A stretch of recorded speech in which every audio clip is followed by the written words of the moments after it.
Seoksan National Park in Gangwon Province is a popular destination in South Korea. Thousands of locals and tourists visit the region each year to enjoy the beautiful scenery, fresh air and clean water.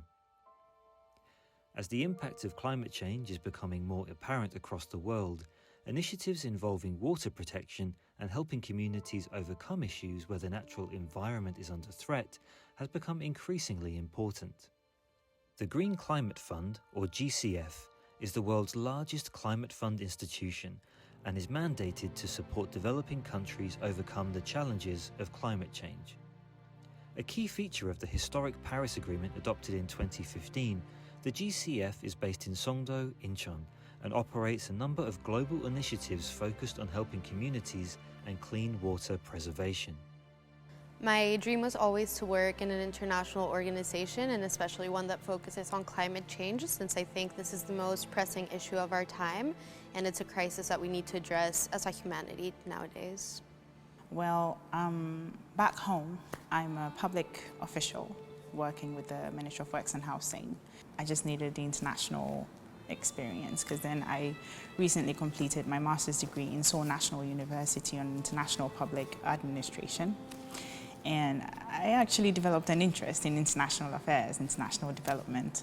So I was like, okay, well, let me just apply and then get the international experience and then try to widen my, broaden my knowledge on international affairs. My name is Berpan Fakhruddin. I joined in GCF last year in November.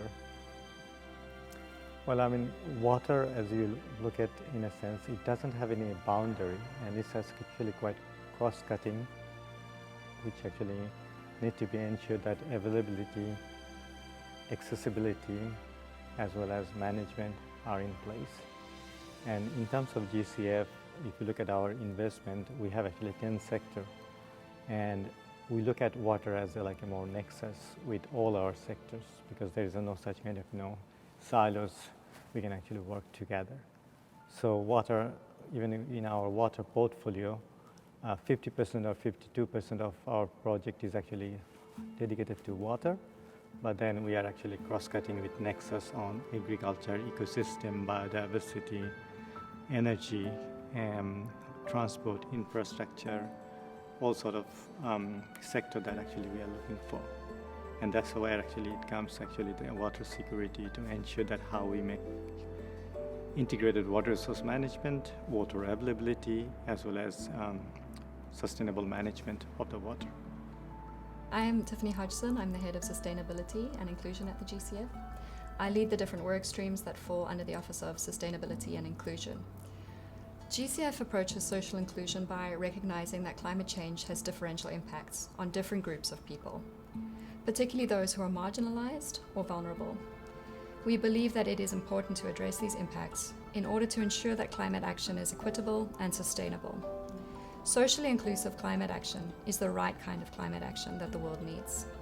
The GCF's commitment to social inclusion is reflected in our mission statement to support developing countries in advancing the paradigm shift towards low-emission and climate-resilient development pathways by providing robust and sustained financial resources and engaging in a transparent and participatory manner. The GCF provides funding for projects that promote social inclusion. For example, the GCF funds projects that increase the participation of women in climate change decision-making, projects that support the development of climate-resilient livelihoods for vulnerable communities, and projects that protect the rights of Indigenous peoples in the context of climate change. We have invested almost $2.5 billion in the market on a water project.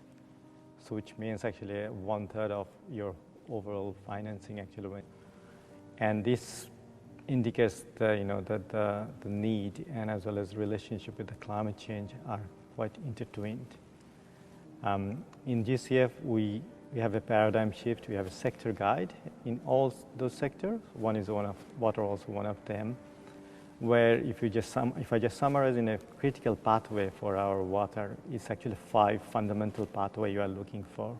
So one is water conservation as well as water utility services, which is more on the mitigation and adaptation side both. And then it comes to the flood and drought management, risk reduction, early warning system, because this is quite critical. Every country is actually facing flooding or drought at the same time. Third one is more looking at integrated water resource management, or what we short term say IWRM or SDG, Sustainable Development Goal 6 achievement. And fourth one is actually how we ensure a climate resilience wash, water and sanitation activities for our poorest countries. And finally, number 5 is actually capacity building, which again actually is cross-cutting to all the 4 pillars that we are talking for. The Association Producers of Komalapa, ASPROC, a grassroots organization working with the GCF and IUCN, is implementing a small grants program that focuses on education and training activities for Indigenous youth, as well as sustainable agricultural activities. The program sources opportunities for young people to obtain an income, avoid migration, and adapt to climate change. So through social inclusion, the project is preventing young people from unnecessarily migrating from their community by providing a source of work and income for them. Most of our project focus on that, the sector guide or pathway that I just mentioned here. And obviously, as mentioned, that overall actually $2.5 billion actually we invested in the market, and major focus on wastewater treatment plant, water security in a sense of flood management, drought management, flood and drought early warning system, utility service enhancement, ecosystem-based management, watershed management, nature-based solution. One of the major aspects is actually we are country-driven. So country-driven means actually it needs to be based on the needs by the country. So whatever the problem they are facing, they come up with those kind of needs and solution, and we try to package them into a climate financing aspect with a blended financing or a grant or highly concessionality, so such kind of areas. The project is called Women Adapt, Enhancing the Climate Change Adaptive Capacity of Smallholder Farmer Communities in the Poro region. It's a GCF investment with the World Food Programme. This project was recently approved this July at B36, and it will adopt a gender transformative approach to enhance the adaptive capabilities and resilience of farmers who face the threats of rising temperatures and extreme precipitation patterns in the Poro region of Côte d'Ivoire. The project has a specific focus on women and youth farmer organizations. 70% of smallholder farmers are women in the region. The transformational potential of the project revolves around building the capacity and empowering women smallholders to reduce their vulnerability to climate shocks through gaining access to weather index insurance and financial services. And water play a critical role again here, that we try to utilize all sort of this kind of financing to support our country or support the most vulnerable countries who actually need those supported. And in that sense, we try to utilize mostly grant-based at this moment, because private sector engagement into the water sector is critical, but GCF is actually quite uniquely placed to bringing all those sort of instruments to create an enabling environment and policy in place for the country where actually the private and public can work together hand in hand. And with this kind of instrument that are available, the private sector can actually de-risk any kind of risk they face in the future water investment.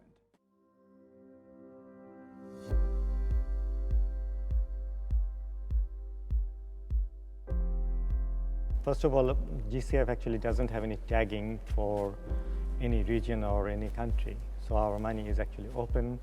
It depends on the need by the country, and whenever they come with the proposal and the time is mature, we actually go for financing. But if you just look at our current portfolio, Africa may be one of the largest accessing the climate financing at this moment. And also if you look at the need is quite high. Seed country has a quite potential need, but I think still actually they are not accessing that greater amount because of other challenges, such as actually packaging a proposal, having some locally led hydrologist or water engineer who can actually develop such kind of concept is actually still far behind. It is important to ensure that the benefits of climate change projects are shared equitably among the participants, and this can be a challenge. as marginalized groups may have less power to negotiate for their interests.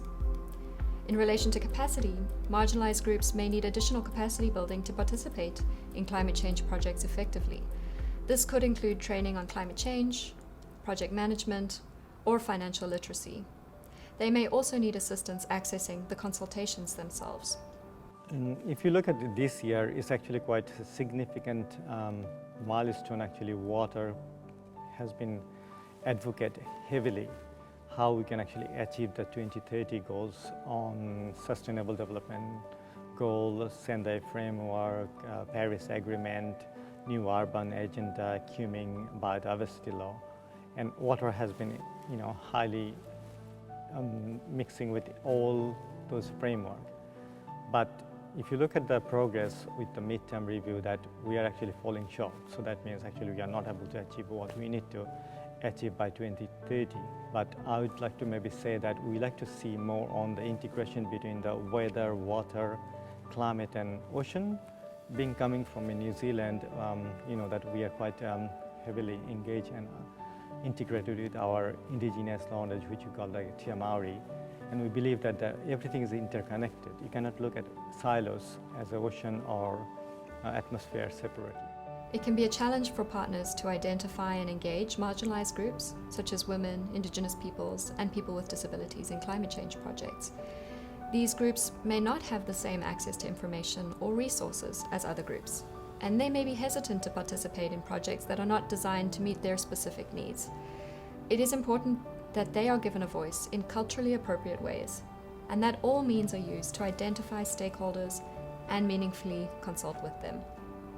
So we need to look at the whole integrated approach, and in the water business, we like to see actually how this cross-cutting theme embedded, woven together to make it more sustainable solution.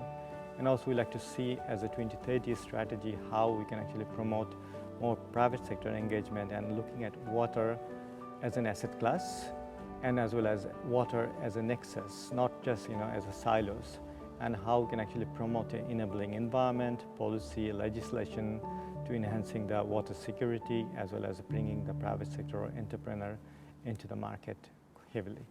People can support organizations that are working to promote social inclusion and climate action. There are many organizations that are working to make sure that everyone has a voice in climate change action and that the benefits are shared equitably. So you can reach out through the CSO network of the GCF, through our 2 active observers, and through our Indigenous Peoples Advisory Group, the IPAG. Second, educate yourself about social inclusion issues and climate change. The first step to helping is to understand the problem. There are many resources available that teach about social inclusion and the different groups of people who may be marginalized or excluded in climate change. When you hear or see something that is discriminatory or prejudiced, it is really important to speak out against it. And this can help to create a more inclusive environment for everyone. You can get involved in your community. There are many ways to get involved and help to promote social inclusion and climate action. You can volunteer at a local organization, attend community events, join a club or group that is working on climate change. You can also be an ally to marginalized groups. An ally is someone who stands up for the rights of marginalized people. You can be an ally by learning about the issues that these groups face, speaking out against discrimination, and supporting organizations that are working to promote their rights in climate action. By taking these steps, we can all help to create a more inclusive and equitable world for everyone. What we are looking at is actually acceleration. So what does that mean actually? You can do a grant-based research or incubator, many, but it doesn't actually solve the problem. It doesn't solve the solution. It doesn't ensure that actually there's a long-term sustainability the country can gain. And what GCF is actually bringing into the market is long-term sustainability, not only the programmatic, but also financial, because we don't believe that the world will be sustained with only just grant. And also there is a lot of hurdle by the water industry to accessing the locally financing or getting highly concessional financing from the national banks. And that's where actually you'll be seeing that actually many of the national bank is a partner with the GCF as a direct access entity.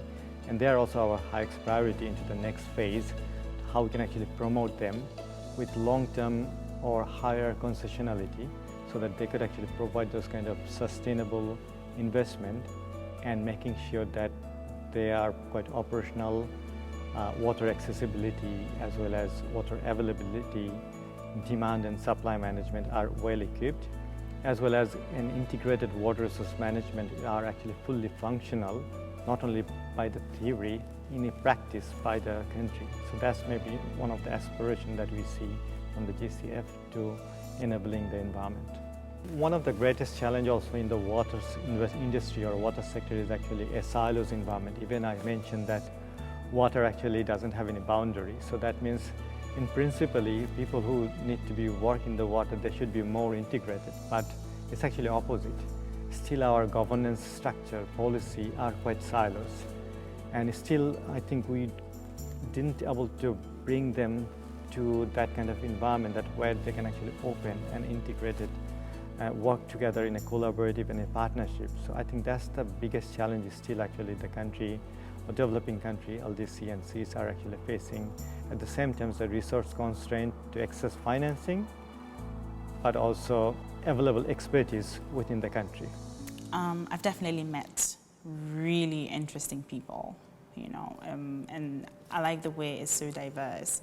My supervisor is French, her supervisor is Korean, the Korean supervisor is Japanese, the Japanese supervisor is Mongolian. So it's a very diverse team, and it's just really amazing to meet all these people and learn from their perspective. It's a learning process for me. There's certain things that I have to learn and unlearn. So at this my big age, I'm still learning. It's really nice. It has been an amazing experience. The team is very proactive. They let you grow, they let you try different things. And if you want to have a career in an international organization, or if you want to have a career in climate, this is a great place to start because there's a lot of room for growth and there's a big network that you're making.